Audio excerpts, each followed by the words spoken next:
Hi everyone.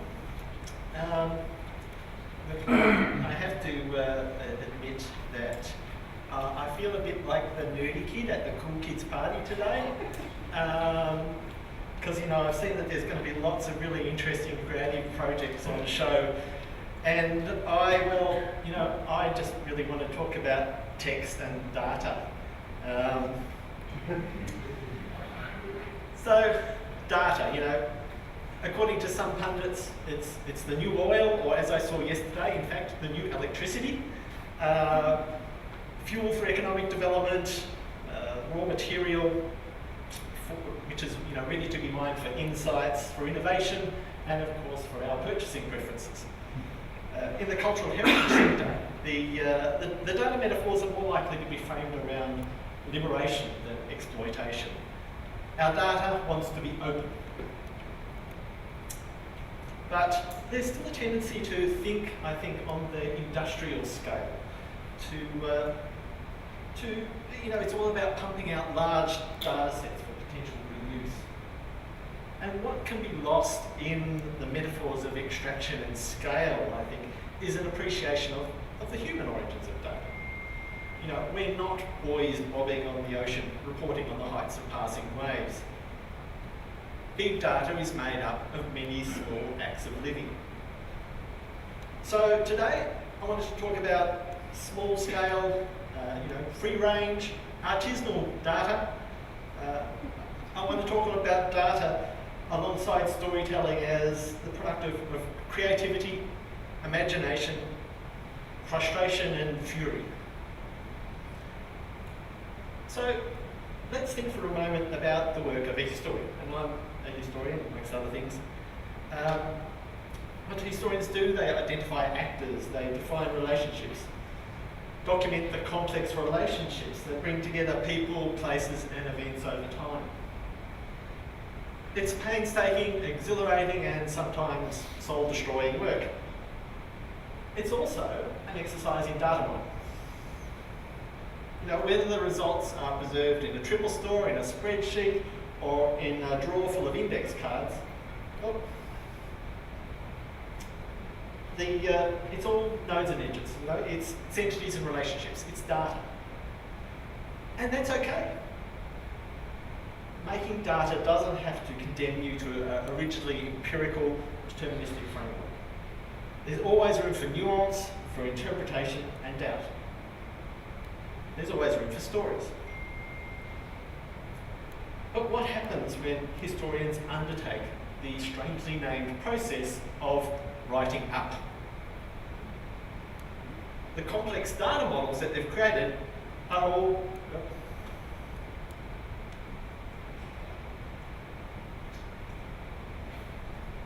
Sorry about that.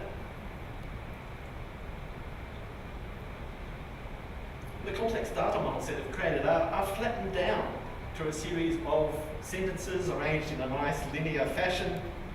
Our things become strings. The data's squeezed out and discarded, glimpsed only as fragile echoes hiding in footprints. This, of course, is part of the skill of historical writing. I mean, the ability to represent these complex relationships in a narrative form. But why can't we have our stories and data too? And this is the question that I've sort of returned to a few times over the last few years. And it's come up because I get excited about the possibilities of linked open data to deliver structured, machine-readable data via the web. But then I wonder, whose stories will we be telling to the machines? How can we explore the expressive possibilities of linked open data and not be constrained by the instrumentalist assumptions about the models we create about them? And it's come up because I get excited about embedding cultural heritage collections within the passions and practices of everyday life. Why squeeze out the data from historical publications when every article could be an online exhibition? Every book could be a digital portal. Every footnote could be a link for exploration and aggregation. I don't really have any answers to these questions, but I do make stuff. And this is how I explore some of this.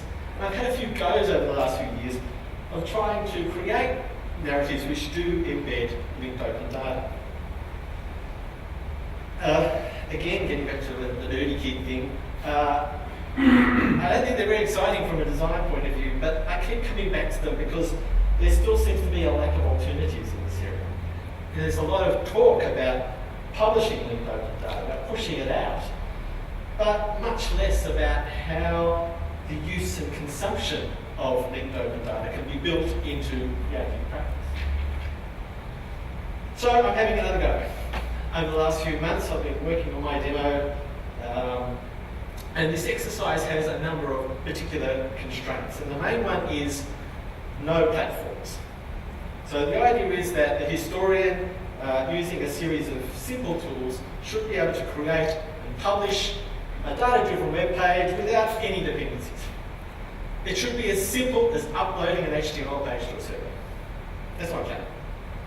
And in my idealized workflow, the historian would manage their data about people, places and events, resources in a simple database capable of exporting a flavour of linked open data, which is known as JSON-LD. And sorry for the linked open data stuff. If you want me to talk a bit more about what that is and what it means and all this sort of stuff, please ask later. But I thought I'd save you from the details in this part. So I've created a simple little database which enables you to do just that, create your entities and edit your information, and we'll export the data in this form, JSON-LD. Then, having created your narrative, you mark it up in the tool of your choice to relate those specific entities within the database to phrases or names within the text itself. So just relating a particular name there to one of those references from the database. And then what you do is just drop the text and the data into an HTML page, whack it on the web. It would have a bit of JavaScript magic embedded to activate the data, and you'd end up with something like this. So this is the point at which I go for the live demo. So this is online now. It is just a sort of beta version, work in progress, but you're welcome to play with it. So as I said, with that, my mentioned workflow there, you're marking up the text with those entities, and that relationship is reflected in the interface here, in this little sidebar here. So this is actually exposing some of the structures within the text, and as you scroll through, and different paragraphs activate as you're reading it, the entities relating to that particular paragraph show up on the side. And these, of course, lead you to more information about those things.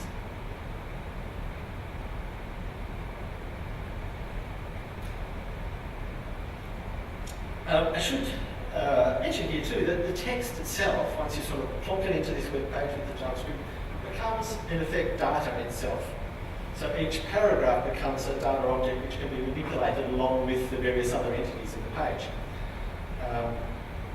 And a simple way of demonstrating that is just you can apply any sort of filter to it that you want, basically.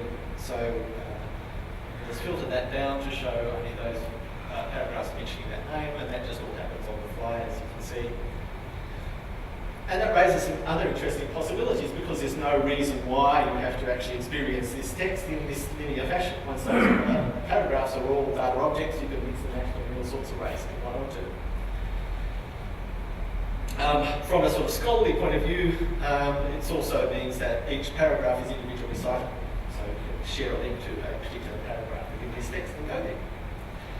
So, of course, you can start to dig into any of these entities and relationships which are over here. So if you want to find out more about my friend Jones, you can see here all the different types of relationships which have been defined at that database stage are all represented here, and you can explore any of these further. Linking to particular resources coming from particular institutions, so you can sort of flow through between the collections to the material itself, to the people they represent. There's also, and in terms of the linked part of linked open data, of course, it's important to make sure that what you're developing here is actually related to what's happening elsewhere. And so these sort of links, which are just seem like simple links, are actually have some sort of semantic content, which say that this thing is basically the same as this other thing, which is represented by this, in this case, a Wikipedia page.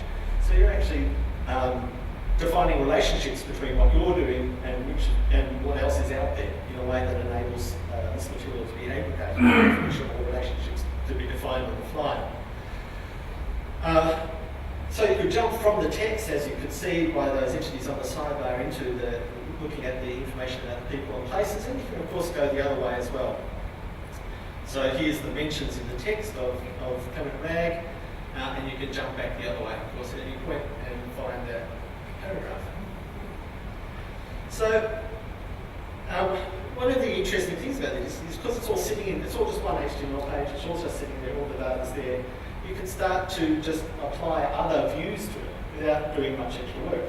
So bringing in other JavaScript libraries, you can quickly and easily develop other ways of looking at what you've got on your page.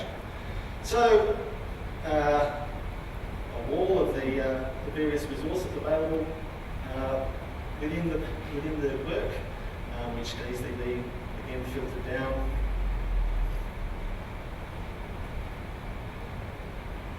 Again, this is just using other sort of JavaScript libraries which are available. Of course, nothing is complete on the web these days without a map. So, you know, there's places there, there's nothing very exciting about it, it's just a map with markers and things. Similarly, a timeline, of course, you know, these sort of, I suppose, fairly obvious ways of representing historical texts, but they're actually quite easy to create. You can think how you could go further and create different sorts of views or analyses of that same material. And in fact, you could actually start to analyse the text itself and do things with the text and present it in totally different ways. So that's what humans see. But I'm also talking about what machines see. If you look within the HTML page, there's a whole lot of data there, as I said, represented as JSON-LD. And a computer actually sees that like this. As a whole lot of what are called triples. There's statements about the world, relating objects through properties. So that means, so within that one HTML page, we've got this interface that humans can explore and interact with. We've also got that data which machines can take and aggregate and find relationships with other things in the world and build up a bigger picture and build up connections. So this is all available. The code's all available if anyone wants to play with it, and I'm intending here to develop, to finish developing this example, the story of Inigo Jones here, which I published a few years ago, but I'm still playing with. So it'll be about a 20,000 word monograph with lots and lots of links to cultural collections. Similarly, my partner Kate Bagnall is a historian of Chinese Australia, and she's got this great story about a boy called James Minahan, part Chinese boy who's returned to Australia after a long absence, really challenged the boundaries of the White Australia policy. And again, it's a wonderful story, but it's got these really rich connections into archives and libraries and newspapers and film. My aim here is not to develop a fully operational publishing system. I just want to get a better idea of what's useful and what's interesting and most of all, what's possible. To think beyond the current limits of scholarly publishing into a world where data and narrative can live together, where interpretive work is represented in all of its data-inflected glory. Thanks.